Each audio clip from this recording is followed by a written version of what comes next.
Qué bueno que Jesús no está muerto. Él vive. Él lo prometió que al tercer día iba a resucitar. Y si Él vive, nosotros vivimos. Porque lo hemos aceptado como nuestro único y suficiente Salvador. Lo saluda de nuevo su hermano y amigo, el pastor Carlos Parga.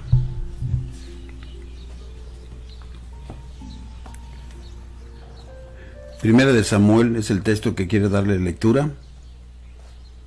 En el capítulo 23, versículo 6.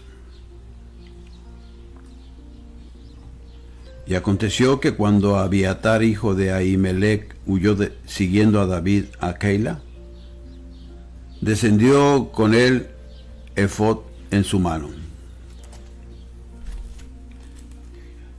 La piedrecita blanca es el tema que quiero compartir ahora con ustedes.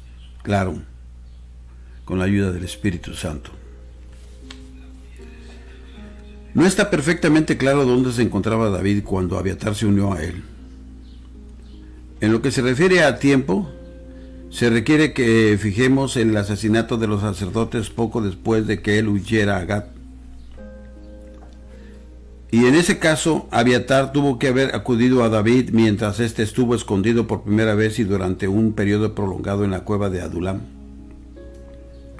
Basados en esta suposición, ya hemos embosado la llegada del fugitivo allí, jadeante y claro, muy cansado. La práctica habitual de David, más bien, la razón especial por la cual David se sintió satisfecho de recibir a Abiatar fue que éste trajo consigo, rescatado del pillaje a que fue sometido el pueblecito, el sagrado efod, dentro del cual estaba el sagrado Urim y Tumim, palabras que significan luz y perfección. No hay certidumbre de ninguna clase en cuanto a qué se referían. Sin embargo, la explicación más probable es la siguiente. La ropa que llevaba debajo el sumo sacerdote era una túnica de lino blanco, sobre la cual usaba un manto azul, y sobre este el efod hecho de lino tejido con hebreas de azul, púrpura, escarlata y oro. A este se fijaba el pectoral, en el cual había 12 piedras preciosas que representaban a las 12 tribus de Israel. En este pectoral probablemente había 1 o 2 diamantes bellos y resplandecientes, a través de los cuales Dios manifestaba su voluntad. Si al hacer con reverencia el sacerdote a Dios cualquier pregunta, la luz de estas piedras preciosas se opacaba, eso significaba que la respuesta era negativa. Si por el contrario fulguraban de esplendor, eso significaba que la respuesta era afirmativa. Obviamente fue una gran ganancia para David tener a mano este inapreciable método de comunicación entre Jehová y él. Ya Gad estaba con él como representante del oficio profético. Ahora Abiatar y el efod representaban la más preciosa prerrogativa del sacerdocio. Por cualquiera de estos medios y probablemente en estos primeros días, especialmente por el último, él podía en cualquier momento saber la voluntad de Dios. Si le llegan noticias de que los filisteos están saqueando a Keila, él no se atreve a perseguirlos hasta consultar primeramente con el Señor. Si la gente del pueblo se propone traicionar cobardemente a su libertador, él no se atreve a salir de la pequeña ciudad hasta haber recibido instrucciones divinas que le indique que tiene que marcharse. En una de las más horribles experiencias de su vida, cuando sus hombres hablaban de apedrearlo en vez de defender su causa, él le dijo a Abiatar: yo te ruego que me acerques al efod. Abiatar se lo acercó, y David consultó a Jehová. Mucho tiempo después de haber sido reconocido como rey de la tierra, en sus conflictos con los filisteos, tenía el cuidado de consultar con el Señor con respecto al método mismo de ataque. Primero de Samuel, en el capítulo 30, miren lo que nos dice la Escritura. en el versículo 7. Y dijo David al sacerdote Abiatar, hijo de Ahimelech, yo te ruego que me acerques el efod. Y Abiatar acercó el efod. Gloria a Dios. Evidentemente, esta era la práctica santa de su vida. Pero veamos en la segunda carta de Samuel, en el capítulo 5, del 17 al 25, nos dice así la escritura. Oyendo los filisteos que David había sido ungido por rey sobre Israel, subieron todos los filisteos para buscar a David. Y cuando David lo oyó, descendió a la fortaleza. Y vinieron los filisteos y se extendieron por el valle de Refaim. Entonces consultó David a Jehová diciendo, ¿iré contra los filisteos? ¿Los entregarás en mi mano? Y Jehová respondió a David, ve, alabado sea el nombre del Señor. Porque ciertamente entregaré a los filisteos en tu mano. Y vino David a Baal Perasim, y ahí los venció David, y dijo, quebrantó Jehová a mis enemigos delante de mí, como corriente impetuosa. Por esto llamó el nombre de aquel lugar Baal Perasim, y dejaron ahí sus ídolos, y David y sus hombres los quemaron. Y los filisteos volvieron a venir y se extendieron en el valle de Refaim. Y consultando David a Jehová, él le respondió, no subas, sino rodéalos, y vendrás a ellos enfrente de las balsameras. Y cuando oiga ruido como de marcha por las copas de las balsameras, entonces te moverás, porque Jehová saldrá delante de ti a herir el campamento de los filisteos. Y David lo hizo así, como Jehová se lo había mandado, e hirió a los filisteos desde Geba hasta llegar a Geser. Gloria a Dios.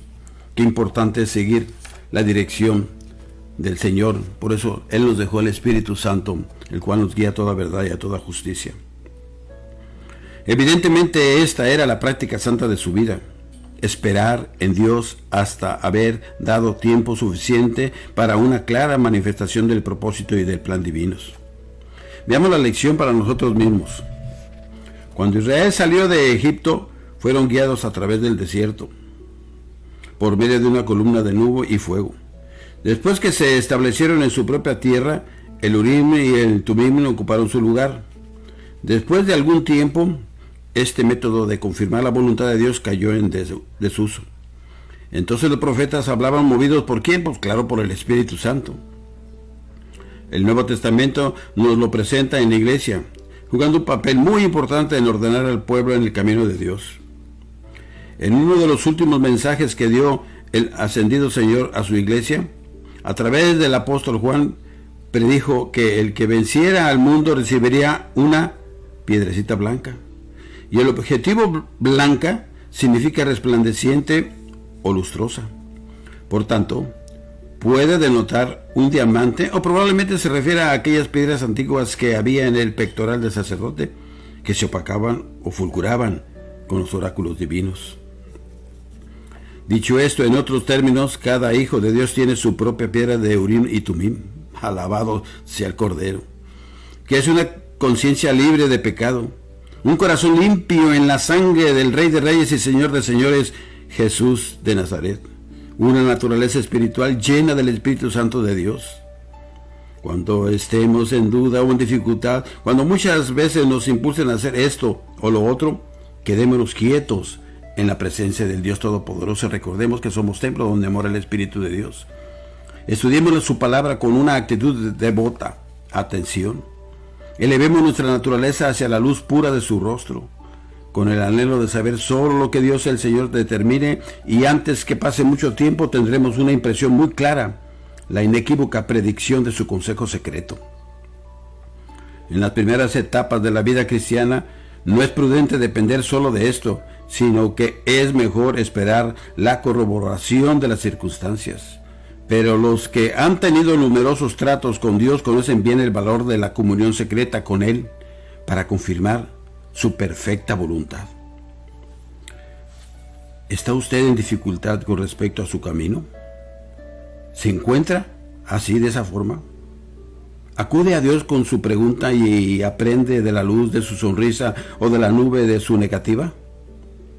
si se atreve a esperar en silencio y con expectación, aunque todos los que le rodean insisten en una decisión o acción inmediata, comprenderá claramente la voluntad de Dios. Y recuerde lo que dijo una vez nuestro Señor Jesucristo: mi comida es hacer ¿qué? La voluntad del Señor, de mi Padre, dijo el Señor. ¿Y qué es ahora nuestra comida? Porque no solo de pan vivirá el hombre, sino toda palabra que sale de la boca de Dios. ¿Y cuál será también nuestra voluntad? Hacer la voluntad. Por eso nos dejó el Espíritu Santo, para que nos guíe a toda verdad y a toda justicia. Cuando hagamos cualquier cosa, aún así sencilla, podemos nosotros pedir la guianza del Señor. Hazlo de esta forma, Señor. Yo te pido la guianza y el permiso. Si Dios lo permite, si Dios quiere, tenemos que decirlo. De esa forma, de esa manera. Le doy gracias al Señor por permitirme de nuevo exponer tu palabra, Señor. Te doy gracias, Padre Santo, porque sigues siendo bueno y tu misericordia es para siempre. Gracias por todos aquellos que están listos y prestos para escuchar tu palabra, Señor, porque tienen hambre de tu palabra, Señor. Es en estos últimos tiempos lo que necesitamos, la palabra viva, Señor, la palabra viva, y tú eres el verbo, tú eres la palabra, Señor, porque de la abundancia de nuestro corazón habla la boca. Gracias, Señor, te doy. Y se me despide de usted, su amigo, el pastor Carlos Parga. Que Dios los colme de bendiciones y nos vemos para la próxima reflexión. Que Dios los siga bendiciendo.